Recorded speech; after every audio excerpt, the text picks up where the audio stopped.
বলছি হাগুদা, এই টাকা পয়সার ব্যবস্থা নিয়ে কি করবে? কি আর বলবো, এমএলএ বাচ্চা এরকম ভাবে ধোকাধারি করবে আমাদের সাথে? এই তো বলেছিলাম, আমি আগে থেকে জানি এইসব জিনিসে এরমই কাজকর্ম হয়, বুঝতে পেরেছো? ওই জন্য তো আগে থেকে আমি এসব বলে রেখেছিলাম। আসলে আমি তো বলেছিলাম, তুই তো দেখলি, ওদের তো বারণ করেছিলাম যে এই কাজটা না করার জন্য। ওই যে কেমন লোক সেটা তো আমরা জানি, তাই না?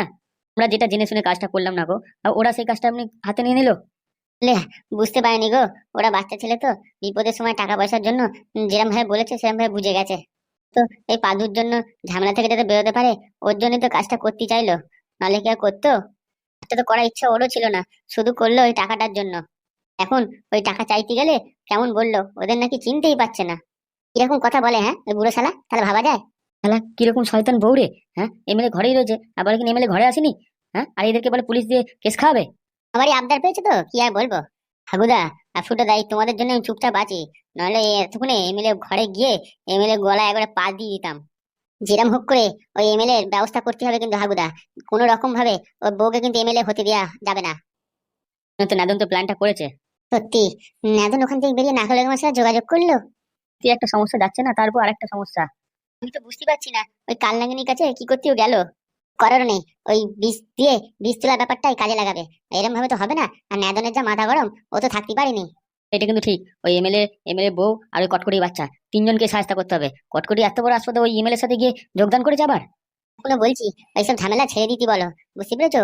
ওসব টাকা ফাকা চিন্তা করে কিছু লাভ হবে না, ঝামেলা থেকে বেরিয়ে আসো। অন্যভাবে যেরকম হোক করে টাকা জোগাড় করে নেওয়া যাবে খুনি। কিছু তো করার নেই, নাদন তো বেঁকে বসে আছে, ও তো বলছে আমি বদলা নেবই নেবো। সত্যি, ওই ছেলেটা যে কি করতে চাইছে কিছুই বুঝতে পারছি না।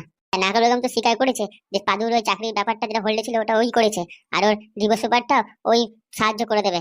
তুই এটা বলছিস, সেটা কি সত্যি হবে? তো করার নেই, নাগর বেগম তো নিজে স্বীকার করেছে ওদের সামনে। এখনো বলছি ওদেরকে যেতে বারণ করো, যে এত বড় ক্ষতি করেছে তার সাথে গিয়ে এরা কথা বলতেছে। কি করবি, ওই কটকটি বাচ্চাই তো নাকাল বেগমের মাথায় সব বুদ্ধিগুলো দিয়েছে, আর ওই জন্যই ওই কাজগুলো করেছে নাকাল বেগম। কটকটি শালা আমাকে গ্রাম ছাড়া করানোর জন্য থানায় নিয়ে গিয়ে পুলিশে মার খাওয়ালো। হ্যাঁ, ওর এত বুদ্ধি, এইসব করালো আমাকে দিয়ে। নাকাল বেগম নিজে মুখে এটা স্বীকার করেছে নাদনদের সামনে। হারামজাদা এক নম্বর। আমাদের ফুটোকে এরকম ভাবে থানায় নিয়ে গিয়ে মার খাওয়ালো। ওর মাথায় একবারে মুগুরে বাড়ি দেবানি। ওই জন্যই তো নাদন এই কাজটাকে এত জোরদার করে করছে। কিন্তু সত্যি, সময় তো আর বেশি হাতে নেই। এইটুকু সময়ের মধ্যে নাদন কি বা করবে? দেখলি নাদন তো বললো ওর কাছে প্রমাণপত্র সবই আছে, খালি সোশ্যাল মিডিয়াতে দিতে দেরি। ব্যাস, একবার দিয়ে দিলি, লোকজন সব দেখে নিলে, আর ওই এমএলএ বউ কোনো রকম ভোট পাবে না। তুই ওটা সাবধানে করতে হবে যাতে কোনো রকম ঝামেলা না হয়। এটা কিন্তু সত্যি হাগুদা, ঝামেলাকে এড়ালে চলবে না। যদি একবার এমএলএ বউ জিতে গেছে না, আমাদের কপালে কিন্তু দুঃখের শেষ থাকবে না। একদিক দিয়ে তো নাদন ঠিকই করেছে, এই সুখে থাকতে ভূতে কেলানোর আগেই নাগলে মশাই যোগদান করে নিয়েছে, জিনিসটা ভালো করেছে। অন্তত একটু সাহায্য তো পাওয়া যাবে। তবে এইভাবে নাদন ওখানেই থাকবে, 3-4 দিন ঘরে আসবে না? বুঝতে পারছি না ওর মাকে কি বলবো। ওর মাকে তো কিছু বললেই রাগ করবে, কিছু তো করারও নেই। এরকম রাগ রোগ করলে চলবে? যে কোনো প্রকারে এমএলএ বউকে জিততে দিলে হবে না গো, নাগর বেগমকেই ভোটে জিতাতে হবে, নাহলে কিন্তু কপালে শেষ থাকবে না দুঃখের। নাহলে মহিলাটা তো সুবিধার নয়, কিন্তু নাদন তো বললো, দিব্যি খেয়ে বলেছে যে ওর সাথে কিছু খারাপ ব্যবহার করবে না। হাগুদা, আমি আগেও বলছি ওদের কিন্তু এসব কথা আমার বিশ্বাস হয় না। ওরা মুড়ি মুড়কির মধ্যে দিব্যি খেতে পারে, বুঝতে পেরেছো? নৈতিক দল যে কি জিনিস তুমি সেটা জানো না গো, আমি জানি বলে তাই বলছি। দেখ, নাদন তো বলে গেল, চিন্তা করতে বারণ করলো, যত রকম টাকা পয়সা লাগে ওই ব্যবস্থা করবে। আর পাদুদার ডিভোর্সটা ফ্রিতেই করে দেবে বললো। দেখা যাক কি করে। হ্যাঁ, ওই 30,000 টাকাটা যেটা গেছে আমাদের থেকে, ওটা যেরকম হোক করে ফেরত দিলেই ভালো হয়। দেখ, যাই হোক না কেন, আমাদের ছেলেরা যেন ভালো থাকে, খুব সাবধানে থাকে, তাহলেই হবে। কারণ সময় তো একটা খুব একটা ভালো যাচ্ছে না।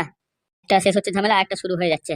একদম না, তুই তো বউয়ের সাথে এসব ব্যাপারে আর কথা বলিস না, তোর ছেলের ব্যাপারে কোনো রকম কথা বলিস না, বুঝতে পেরেছিস? বলে দিবি না কোনো ওর বন্ধুর সাথে আছে, তাহলে তোর বউ জানতে পারলে মাথা খারাপ করে ফেলবে। কি করবো ফুটোদা, এত বড় মিথ্যে কথা বললে যদি পরে জানতে পারে? একদম না, এখানে টাকা পয়সার ব্যাপার আছে, আর 1 টাকা 2 টাকা না, 7-6 লাখ 7 লাখ টাকার ব্যাপার। তাহলে টাকাটা কি করবি তুই? ওই জন্যই তো ফুটোদা চুপচাপ আছি, কিছু বলতিস না। তো ঠিকই, ওই কালনাগিনী মেয়ে টাকা না নিয়ে তো আমাদের পিছু ছাড়বে না। রক্ত চুষে খাবার জন্য একবার রেডি হয়ে আছে। জন্যই নাদন নাকেল বেগমের সাথ ধরেছে, তবে যদি ফ্রিতে কিছু কাজকর্ম হয়। তবে নাদনকে যে বললাম একটা ঘরের ব্যবস্থা করতে, ও কি করবে? দেখো ফুটোদা, অত চিন্তা করো না, বুঝতে পেরেছো? ছোটখাটো ঘরের জন্য নাদনকে তুমি বলেছো তো, আর পাদু তো রয়েছেই, ও ঠিক ব্যবস্থা হয়ে যাবে। সেটা আমি আর কি করবো বল, ওইরকম ভাবে ওদের ভরসা থাকলে চলবে? ওরা তো নিজেদের জীবন আছে নাকি। যাই হোক, এসব বাদ দে। এখন শুধু ওদের কথা ভাব যে এইটুকু সময়ের মধ্যে কি করে নাকাল বেগমকে জেতাবে। পারবে পারবে, আমাদের আশীর্বাদ নাদনের সাথে লাল ব্যাটারির সাথে আছে, বুঝতে পেরেছো? ঠিক পারবে ওরা। তুই তো অত আশীর্বাদ দিয়েছি, ও নিশ্চয়ই জয়ী হবেই হবে। আমাদের সবার আশীর্বাদে নাদন আর পাদুর সাথে আছে, ওরা কখনো কোথাও হারবে না গো, সব জায়গায় জয়ী হবে। এইবারে খেলা জমবে হাগুদা, দেখবে তুমি শুধু। ঠিক বলেছিস। দেখো ফুটোদা, আমাদের কিন্তু খেয়াল রাখতে হবে নাদনদের যেন কোনো রকম ক্ষতি না হয়। ঢ্যামনা, তুই সবসময় তো খারাপ খারাপ চিন্তা ভাবনা করিস কেন? হ্যাঁ, একটু ভালো কথা বলতে পারিস না? বলছি ভাই, কথাটা কিন্তু তুই ঠিকই বলেছিলিস। তোর বৌদির তাল আমাদের ভালো লাগছে না।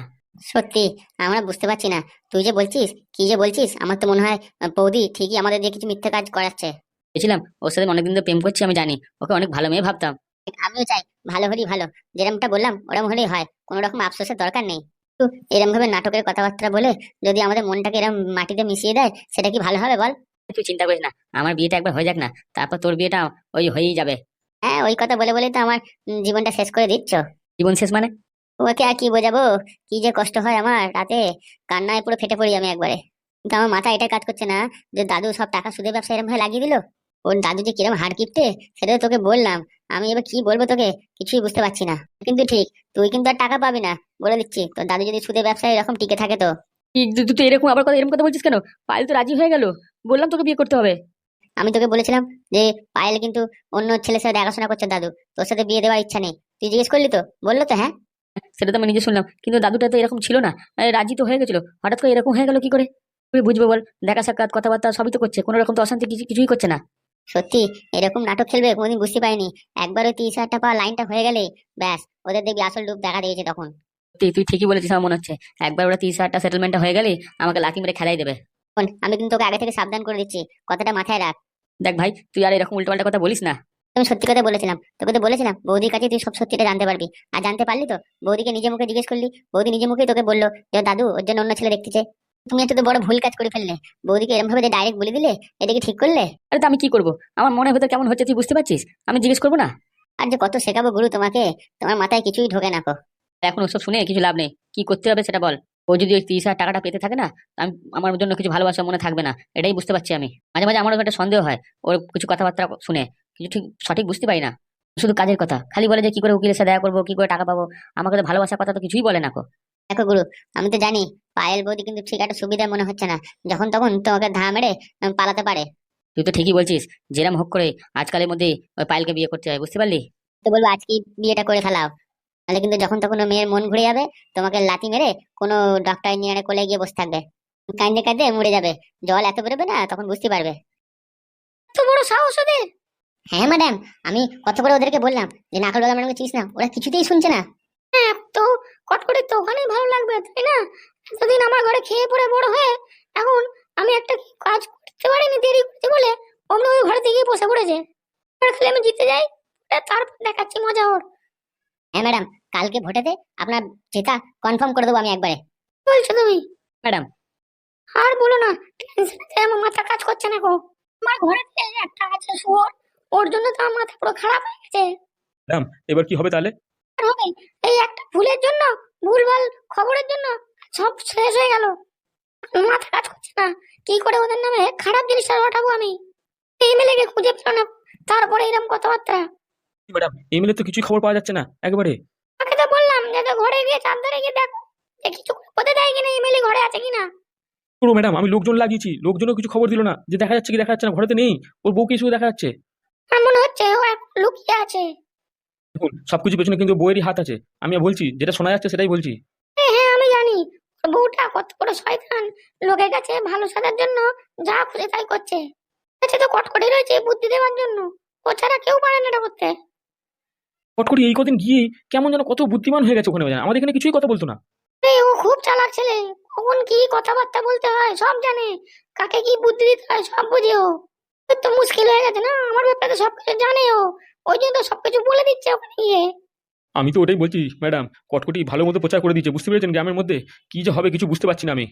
আচ্ছা নাদন, আমি একটা বুদ্ধি খাটিয়েছি, ওই লোকজনদের সবাই ভোট দেওয়ার আগে আমার এখানে খাওয়া দাওয়া করে যেতে বলেছি। কথাটা কি ঠিক বলেছি? আপনি বুদ্ধিটা তো ভালোই খাটিয়েছেন, কিন্তু লোকজন খুব টেনশনে থাকে, বুঝতে পেরেছেন? খাওয়া দাওয়া করতে গিয়ে ওদিকে যদি ওনারা কিছু 2 নম্বরই করে ছাপ্পা ভোট ফোট মেরে দেয়, তখন কি করবেন? হয়ে গেলে তখন লোকজনকে দিয়ে ভালো মতো খাবার দাবার খাইয়ে দেবেন, কিন্তু তার আগে কি বলো? তার আগে মানুষজনদের কাছে যান, গিয়ে মানুষের ঘরে ঘরে জিজ্ঞেস করুন মানুষের কি কি লাগবে, বুঝতে পেরেছেন? যার যেটা লাগবে তাকে সেগুলো দেওয়ার মতো একটা ব্যবস্থা করে দিন, তাহলেই হয়ে যাবে। ম্যাডাম, ওই পার্টির কথাটা একটু বলুন না, ড্যান্স ফ্যান্স করার কথাটা। আরে বললাম তো, জল খাবারের ব্যবস্থা হবে, খাওয়া দাওয়া হবে, সবকিছু হবে। দেখুন ম্যাডাম, আপনি যে জলখাবার ব্যবস্থা করছেন ওটা ভোটের আগে করে দিন, বুঝতে পেরেছেন? আমরা সব গ্রামে গিয়ে বলে দিচ্ছি, সব বাড়িতে বাড়িতে, যে আপনি এরকম ব্যবস্থা করে রেখেছেন জলখাবারের, ঠিক আছে? খেয়ে দিয়ে তাহলে ভোট দিতে হবে, ওইটা করে দিলে তাহলে সবাই ড্যান্স ফ্যান্স করে একবারে ভোট দিতে হবে, মনটা খুশি হয়ে যাবে, বুঝতে পেরেছেন? ম্যাডাম ওই জন্যই বলছিলাম যে ভোটের আগে ব্যবস্থা রাখুন। ভোট হয়ে গেলে তখন মানুষ আর কি করবে? ওই জন্য ভোটের আগে এসব করালে মানুষের মনটা একটু ভালো থাকবে, আপনাকে ভোটটা দেবে। হ্যাঁ, সবাই তো আসবে না, যারা ভোট দেওয়ার হবে তারাই আসবে। এটা দিয়ে আপনি বুঝতে পেরে যাবেন আপনি কত ভোটে জিতবেন কি কত ভোটে হারবেন। হ্যাঁ, একদম দেরি করতে নেই সব কাজেতে। তাড়াতাড়ি করে ছড়িয়ে দাও, সবাইকে বলে দাও। ম্যাডাম আমি তো বললাম একজনা দুজনা কানে দিয়ে দিলেই ওরা সবাইকে বলে দেবে, বুঝতে পেরেছেন? এইসব নিয়ে চিন্তা করতে হবে না। তবে ম্যাডাম এইসব ক্ষেত্রে কিন্তু ভালো মতো একটু খরচা হবে, বুঝতে পেরেছেন তো? একটু মাথায় রাখবেন। কথাটা তো আমি এই কদমকে জিজ্ঞেস করলাম, ও তো কিছু বলতে পারলো না। তোমাদের মাথায় কিছু বুদ্ধি থাকলে বলো। ম্যাডাম আপনি গিয়ে কথা তো বলেন, তারপর দেখছি ওরা কত বলবে খরচাপাতি, সেরকম ভাবে হলে আপনি কিছু টাকা অ্যাডভান্স দিয়ে দেবেন আর কিছু টাকা বলবেন কাজ হওয়ার পরে দেবো। ম্যাডাম আমি এটাই আপনাকে বলতে চাইছিলাম, কিছু টাকা অ্যাডভান্স না দিলে ওরা তো মানবে না না জিনিসটা। দেখো, আমি তো বলে দিয়েছি আমার ঘরের দলিল পর্যন্ত বিক্রি করে দেবো। আমি ওসব চিন্তা করবো না। না ম্যাডাম আপনাকে অত কিছু ঘরে দই ফল রাখতে হবে না, আপনি গিয়ে কথা বলুন না, আমরা তো আছি আপনার সাথে। হ্যাঁ, সে তো বুঝতে পেরেছি। ঘরের যদি দলিল না হয় তাহলে বলো, ওই যে আমার একটা কিডনি আছে, কিডনি চোখ সব ওগুলো দান করে দেবো। কিডনি চোখ দান করবেন, সেটা আবার কার? হ্যাঁ, আছে একজন আমার ঘরেতে। এই ম্যাডাম এসব কথাবার্তা কি বলছে? কার চোখ কিডনি দান করবে রে? হারামজাদা আছে আমার বাড়িতে, রোজ কেনানি খায়, তবু মালটা শুধরায় না গো। ওর মাথায় বুদ্ধি নেই কিছু। ও তাই বুঝি, কি জানি, আমার তো জানা ছিল না, তাই জন্য জিজ্ঞেস করলাম। তাহলে ম্যাডাম সব কথা আলোচনা করে দিচ্ছি সবার সাথে, হ্যাঁ? হ্যাঁ, সব কথা আলোচনা করে দাও। সত্যি এইভাবে চুপ করে থাকা যায় না, আমরা যেরাম হোক করে ওই এমএলএ বউকে হারাবোই হারাবো। আর কি করবো বলো, আমারও তো ইচ্ছা ওই এমএলএ বউকে হারানোর। কিন্তু আমার বাড়িতে এমন একটা হারামজাদা রয়েছে, ও একটা কিছু কাজ করতে পারলো না গো। ওর পেছনে আমার কত টাকা খরচা হয়ে গেল। চিন্তা করুন না ম্যাডাম, সব খবর খবর যা যা করার আমরা সব করে দিচ্ছি। তোমাদের একটা কথা বলছি, কটকরি ঠাকুমা তোমাদের কাছে আছে নাকি? সব কথা আপনাকে চিন্তা করতে হবে না, বুঝতে পেরেছেন? আপনি শুধু এখন ভোটের কথা চিন্তা করুন, যেরাম হোক করে আপনাকে ভোটে জিততেই হবে। আমি ভাবছিলাম যেরকম করে যদি ওই কটকটিকে আমার হাতে আনা যেত, তাহলে এই ব্যাপারটা আরো সুবিধা হয়ে যেত। শালা বহুত শয়তান হয়ে গেছে ম্যাডাম, আপনি ওকে এখন চেনেন না গো। কি বলছো, কত শয়তান আছে যে ঠাকুমাকে খুঁজে দিলে আসবে না আমার কাছে? ঠিকই বলছি ম্যাডাম, আপনি জানেন না আপনার নামে কত রকম খারাপ কথা ওখানে হচ্ছে, বুঝতে পেরেছেন? আপনাকে হারানোর জন্য কত রকম চক্রান্ত ওখানে চলছে, সেটা তো আপনি জানেন না, তাই জন্য আপনি বলছেন। ম্যাডাম ঠিকই বলেছে ওরা, আমি নিজের কানে শুনে এসেছি, আপনাকে বলছিলাম না। ঠিকই বলেছিস।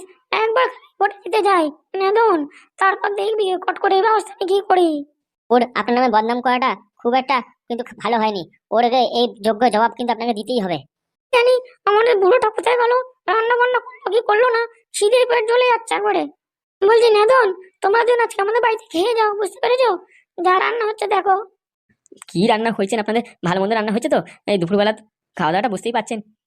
এখন যেটা করা সেটা করতে হয়, বুঝতে পেরেছো? যাও, মাঝে মাঝে টেনশন হয়। তোমরা কেউ আমাকে ছেড়ে চলে যাবে না তো? না ম্যাডাম আপনি নিশ্চিন্তে থাকুন, আপনার যখন সাথ দিয়েছি এই নাদন আপনার কথা খিলাফ হবে না, বুঝতে পেরেছেন? কখনো আমি কথা খিলাফ করিনি গো, যা হয় হবে, আপনার সাথেই থাকবো। তোমরা মাথায় রেখো, যেন কেউ যেন আমাকে কোনো রকম ভাবে ছলে বলে হারাতে না পারে। যদি হেরেছি, আমি কিন্তু কাউকে ছাড়বো না বলে দিচ্ছি। আমার মাথায় যে কি চলবে তখন কেউ বুঝতে পারবে না। যেহেতু ম্যাডাম আমরা জানি, আমরা যখন আপনার সাথে আছি আপনার সাথে কেউ পাঙ্গা নিতে পারবে না, বুঝতে পেরেছেন? আমি কিছু বলছি না, চুপচাপ আছি, পরে দেখাবো আমি কি জিনিস। আমি যেরকম বললাম সেরকম সেরকম কাজ করো, আর দেখবো লোকজন কাকে ভোটটা দেয়। কি বলেছেন ম্যাডাম, এক্ষুনি আমরা কাজ শুরু করে দিচ্ছি। একবার ভোট হয়ে যাওয়ার পর ওই কটকটিকে এমন ছেঁচা দেবো যেন সারা জীবন ভুলতে না পারে। আপনি চিন্তা করবেন না গো, ওই কটকটিকে আমরাও দেখে নেবো, ওর যে কি অবস্থা হবে, গ্রাম থেকে তো খেদাবই, তারও অন্য আরো খারাপ ব্যবস্থা করবো ওর। ভেবেছিলাম কটকটি আমার সাথে থাকবে, ভোটে যেতে আমার খুব সহজ হয়ে যাবে, কিন্তু তা তো হলো না। কটকটি ওইখানে গিয়ে যোগদান করলো। আপনি চিন্তা করবেন না, আপনি জেতেন চাই হারেন, আপনাকে আমরা জিতাবই যেরকম হোক করে, বুঝতে পেরেছেন? তারপর কটকটি কপালে কি দুঃখ আছে দেখাবো ওকে। না তুই, যেরম হোক করে আমাকে জিততেই হবে। আমি ওদেরকে কোনো মতে জিততে দিতে পারি না। ওদের চেনে না আমি কি মহিলা, দেখাবো তখন ওকে। দেখো, আমাদের কাছে চুপচাপ বসে থাকলে চলবে না, আমাদের একটা পর একটা প্ল্যানিং করেই যেতে হবে। তো মাথা টেনশনে কোনো কিছু কাজ করছে না। তোমাদের মাথায় যদি বুদ্ধি আছে তো বলো। তো তোমাদের উপর খুব রাগ ছিল, ভেবেছিলাম ফুটোদের বাড়ি কাউকে ছাড়বো না গো কটকটির সাথে, কিন্তু তোমরা আমার কাছে এসছো আমার সাথ দিতে, আমি তাই তোমাদেরকে কিছু বলবো না গো। ওই সব কটা আমরা দেখে নেবো, বুঝতে পেরেছো? এমএলএ কটকটি এমএলএ বউকেও দেখে দেবো, কাউকে ছাড়বো না, ওদের জুস একবার বের করে রেখে দেবো। আমরা তো আছি আপনার সাথে, আপনি ভোটে জিতছেন। এই নিন ম্যাডাম এমএলএ এর ভিডিও ক্লিপ। কি বলছো? এইতে আছে সব ভিডিও? ম্যাডাম এবার তো আপনি ভোটে জিতছেন জিতছেন। আমি তো বিশ্বাসই করতে পারছি না। আমি কি স্বর্গতে চলে এসেছি নাকি? ম্যাডাম শেষ অব্দি লড়ার পরিণতি কি, হার আপনি মানলেন না, দেখুন আপনি এবার জিতবেন। সত্যি এই ভিডিওতে সব বলেছে তো শিকার? ম্যাডাম, ওই এমিলি এই সবকিছু নিজের মুখেই বলেছে, ও কি করেছে না করেছে সবকিছু আছে, ভয়েস রেকর্ড, ডিটেলস ভিডিও সব আছে। আপনি বলেছিলেন তাই আপনার হাতে হ্যান্ড ওভার করতে এলাম। ঠিক করেছো, ঠিক করেছো। সত্যি তোমরা যে কিভাবে আমার বাড়িতে এলে, আমার তো মুখে ভাষা নেই তোমাদের ধন্যবাদ জানানোর। কি করে বলুন ম্যাডাম, ওই এমএলএ বাচ্চা যে এরকম শয়তান বেরোবে সেটা তো আমরা আগে বুঝতে পারিনি। এতদিন আশ্রয় দিয়ে ওকে খাইয়ে পড়িয়ে আমাদের সাথে এরকম করলো।